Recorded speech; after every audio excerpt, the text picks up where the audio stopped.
ꯄꯣꯟꯁꯤꯡꯗꯗꯤ ꯍꯥꯏꯅꯤꯡꯗ꯭ꯔꯦ hello former chief minister ꯃꯤꯡ ꯑꯣꯏꯅ ꯍꯪꯒꯠꯆꯔꯒꯦ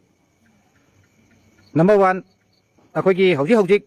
ꯉꯥꯛꯇꯪ ꯅꯛꯅꯕꯗ ꯂꯩꯕ ꯄꯥꯕꯨꯡ ꯕꯤꯔꯦꯟ ꯍꯥꯏꯅ ꯀꯧꯖꯒꯦ ꯄꯥꯕꯨꯡ ꯕꯤꯔꯦꯟ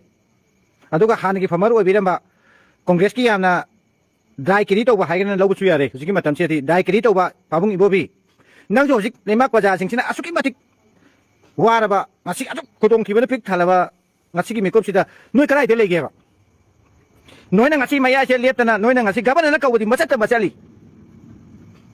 ꯑꯗꯨꯒ ꯅꯣꯏꯅ ꯄ꯭ꯔꯖꯥꯁꯤꯡꯁꯤꯅ ꯉꯁꯤ ꯀꯞꯇꯅ ꯂꯥꯎꯗꯅ ꯈꯣꯡꯗꯅ ꯏꯈꯦꯡ ꯏꯔꯛꯁꯤꯗ ꯏꯔꯥꯛꯅꯔꯕ ꯃꯇꯝꯁꯤꯗ ꯅꯣꯏ ꯀꯗꯥꯏꯗ ꯂꯩꯔꯤꯒꯦꯕ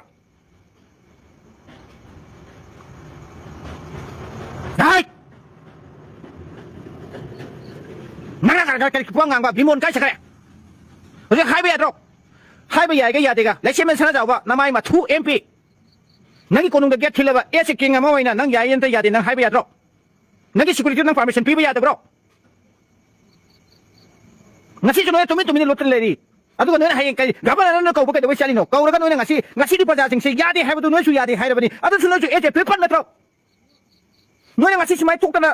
angang phubi na chai nupi da bok chai ne kathalini aduga noy ang ta tre noy chumi lai chale pabok sai kai yogi dore mosi ko mai to ba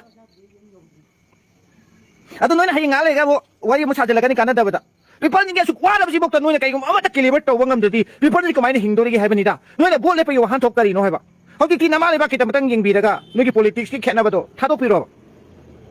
ima leba si yam tina ware haiba taw ba yadi na nam do taw salini adu ngasi ITP sing haiba tari ni mo jing sibu ngasi sumaina sauri si kai maram gi no haiba si ja mo noy na si ki si no taw ki taw no no thai to tani tok na lebi tar ga di ko mai taw tori gi haibani da ngai badi puja elangbam government ki thabok oinam ba adubu madusu aina ngasi ming palaga haijari noy police maya ma kari kainoma how haigadra he kwan bedo indefinite people haiba tare how haibadi adu sumana ningonda nupi na chaina he kan gumba nungsi tena kan ba obe any obe adu taw ya da lo poda mana paidana akoi ining thoki jaga yok sala ina tra haba adu noy ngasi tawriba yum da tom da lei bi ima ben sinau sing pick up thosi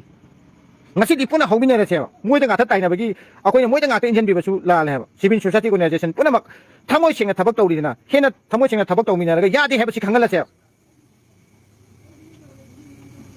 thamoi yam chai aduga hena sakse bati noigi ngasi noina koina bot thada na legi ba noigi nupi lakte ya thobi kya nupa lakte ya thobi kya nganoina ngasi manipur gi oina represent oina lady bani hujik se ada noigi nakai degi noigi side degi akoi ining thogdo samai to basi ya de kaina haiba noi degi press release amasu leite tumin ta san na lei noi yam phate ko noi hayeng soidana noi khudong thiba amadi soidana tarakani akoi na hingi bache akoi gi chinau imaleba iramdam gi akoi ifrup jati gi na akoi puna khunda le minari ba akoi gi na noi ngasi khangde ha ngasi gi numi se ꯈ꯭ꯋꯥꯏꯗꯒꯤ ꯃꯔꯨ ꯑꯣꯏꯕ ꯅꯨꯃꯤꯠ ꯑꯃ ꯑꯣꯏꯗꯅ ꯂꯩꯍꯧꯔꯅꯦꯕ ꯉꯁꯤꯗꯒꯤ ꯍꯧꯔꯛꯄꯁꯤꯅ ꯎꯕ ꯊꯥꯡꯕ ꯉꯝꯗꯕ ꯇꯝꯊꯤꯕ ꯊꯧꯗꯣꯛ ꯀꯌꯥ ꯊꯣꯛꯂꯛꯀꯅꯤ ꯍꯥꯏꯕꯁꯤ ꯉꯁꯤ ꯃꯔꯨ ꯍꯨꯟꯈ꯭ꯔꯦ ꯊꯥꯒꯠꯂꯤ MLA ꯃꯔꯛꯇꯒꯤ ꯁꯣꯅꯣ ꯐꯣꯅꯣꯅꯤ ꯅꯣꯏꯅꯗꯤ ꯍꯥꯏꯕꯤꯕ ꯑꯗꯨꯕꯨ ꯃꯗꯨꯒꯤ ꯃꯃꯤꯡꯗꯨ ꯀꯔꯤ ꯃꯃꯤꯡꯗꯨ ꯀꯔꯤ ꯃꯥꯗꯤ ꯒꯕꯔꯅꯔꯗꯕꯨ ꯀꯟꯅ ꯉꯥꯡꯕ ꯉꯝꯃꯤꯅꯦ ꯃꯥꯗꯤ ꯃꯄꯥꯟ ꯂꯝꯗ ꯁꯤꯒꯨꯝꯕ ꯊꯕꯛꯁꯤ ꯌꯦꯡꯅꯤꯡꯗꯦ ꯃꯥꯗꯤ ꯂꯥꯜꯍꯧꯕꯁꯨ ꯌꯥꯎꯔꯛꯄ ꯌꯥꯏ ꯃꯃꯥ ꯂꯩꯕꯥꯛ ꯅꯨꯡꯁꯤꯕ ꯃꯤ ꯑꯣꯏꯔꯝꯒꯅꯤ ꯍꯥꯏꯅ ꯊꯥꯒꯠꯂꯦ ꯃꯃꯤꯡꯗꯨ ꯀꯩꯅꯣ ꯀꯥꯎꯈ꯭ꯔꯦ ꯉꯥꯛꯇꯪꯗ ꯈꯣꯏꯗꯧꯁꯤ ꯌꯥꯝ ꯁꯥꯎꯒꯠꯄ ꯍꯦꯟꯃꯟꯈ꯭ꯔꯕ ꯁꯨꯁꯤꯟꯗ꯭ꯔꯣ 하이브라 kaino my dear akoi kaino hello akoina yamana hanbiram bayai adubu thagali aina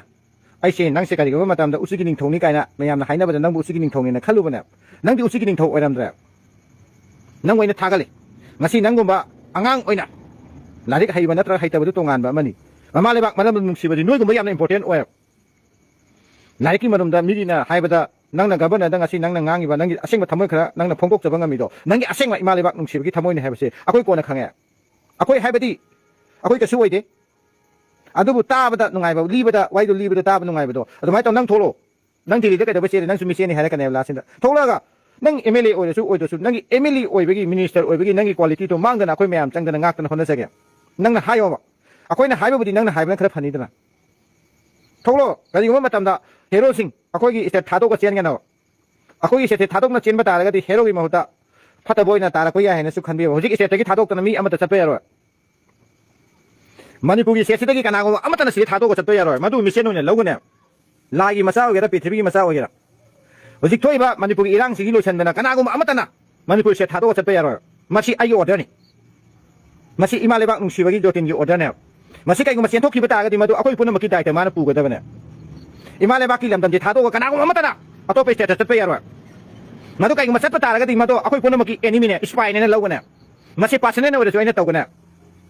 ဟောက်ကြီးဒီမှာလေးဘက်စီကြီးကြောင်ကိုငါဆိုင်အပ်တကြီးဟိုစီဘောကတော်ဒီဘချင်းစီတာနုံတထောကလေးပဲဟဲ့တော့ mission နဲ့ဆူလောက်ပြရ you the come back home back again ဟာလေအဲ့ဒါအခုမရှိဟာချင်းငင်းစင်းငါစီစုဂိုဗင်ဒါဆီယမ်စင်းရဟဲ့တဲ့နဲ့